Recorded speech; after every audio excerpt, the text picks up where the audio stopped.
Thanks to the Home Depot Seeds program, this box was just dropped off. It contains the Hampton Bay 130-gallon Java Brown Resin wood deck box. Weighs a total of 53.27 pounds. Let's tear open the box and see what's inside. With the box open, we get what looks like a giant table. There's some hardware, lid assembly, 2 of those, 2 gas shocks.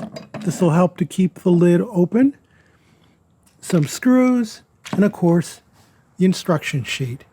And supposedly, all you need is a Phillips screwdriver to put it all together. So let's give it a try. Prior to assembly, we need to spread out all the different parts and identify them so we can make assembly easy. So, what do we got here? We have this, which is the bottom, and it's identical on both ends. It has some cuts here, so there's no front or back to it, just sides, which of course is narrow. Speaking of sides, you have 2 side panels. And the way we can tell that these are side panels is they have handles. So set up your side panel, and what they're going to do is there's a groove on the side panel and a matching groove on the floor.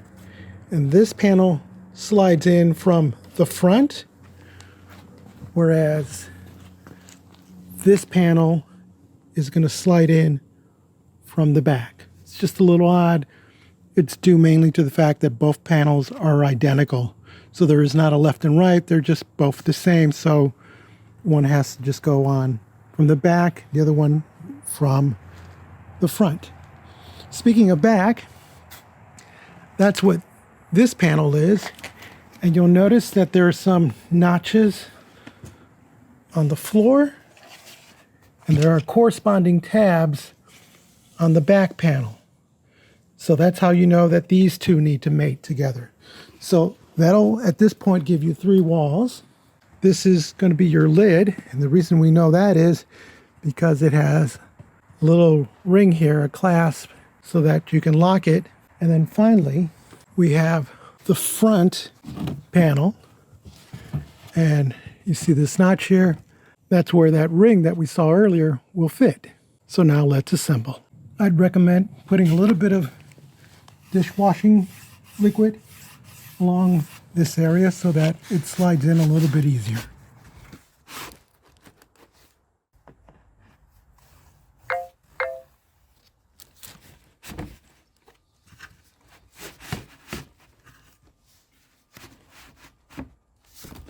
For the back panel, it simply slides into this groove and connects at the 3 notches.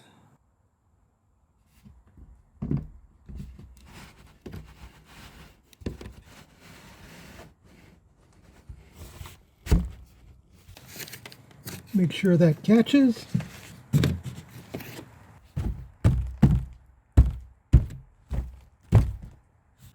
With the front panel, we place it into position, slide it into place.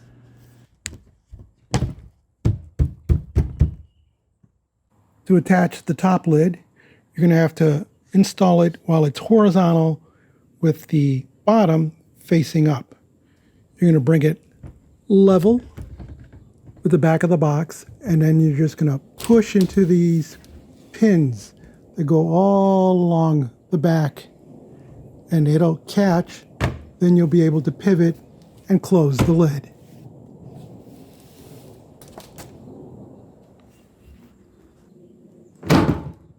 Installing the gas shock brackets is probably going to be the most confusing thing, because the illustration on the instructions don't actually match the product. So you take the short end, this is the long end, there's a very long arm, that's going to go on the cover. The short end hangs onto the back side. There's a screw mount there, a machine screw mount there, here, and here. And that's how you'll know you'll be in alignment, plus this pin sticks out. So use your machine screws, which have the flat bottoms, and attach these here, and then you'll use the pointed screws to go into the plastic and to attach to the lid. By fastening these two machine screws first, this will get you the alignment that you need to get in the third machine screw. Then you see this lines up with the lid. And for these openings, you'll put a screw there, and here. And those will be the self-tapping screws. When completed, you have your 3 machine screws. You have 6 self-tapping screws that go in.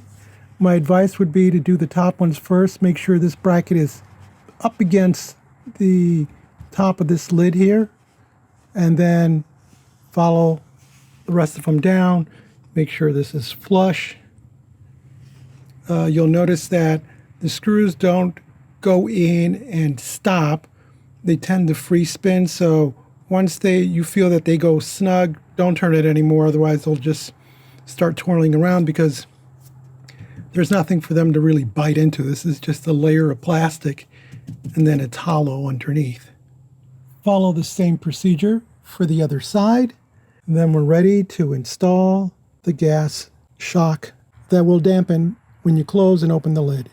The gas shock has a top and a bottom, and those openings are going to mate with these pins.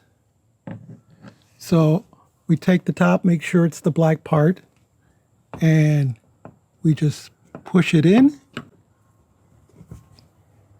It should snap in like that. Then we come down. We're going to have to close the lid a little bit. Then we align that one and force it in. Don't push on the rod, push down on the connection. And that's what the finished product should look like. Do the same for the other side. When fully assembled, you should have a fake wood look that is brown. You got 2 handles, so someone could help you locate this. It's got a hinge that goes all the way across the back. It's plastic. They do give you 4 of these, 1 on each corner, that you can use to, like, if you're replacing this on the deck, you could screw it down to the deck so it doesn't move. Pros and cons of this thing: while it has a wood grain look and feel to it, it's not going to fool anybody, but it's plastic, so it's weather resistant, should last. It's got handles which seem like that would be great. This weighs about a little over 50 pounds, and these handles are really shallow, so when you try to lift it, they're basically worthless. I do like the ability to be able to secure whatever you put in here, and I also really think it's great that they put these gas supports to just enable it to stay open when you open it. But as you see, sometimes it doesn't align, and that's because it's plastic and it's not very rigid in shape. But you know, again, you're not there. If you just move it, it realigns. Now you could secure it. I don't care so much for the color. It's supposed to be brown. It looks more like off gray. But at 130 gallon capacity, it will hold a lot of stuff. If you found this video interesting or useful, give us a thumbs up. Leave us a comment. Tell us what you think of this box. And what would you do with it? Join the subscription team. And as always, thank you ever so much for watching.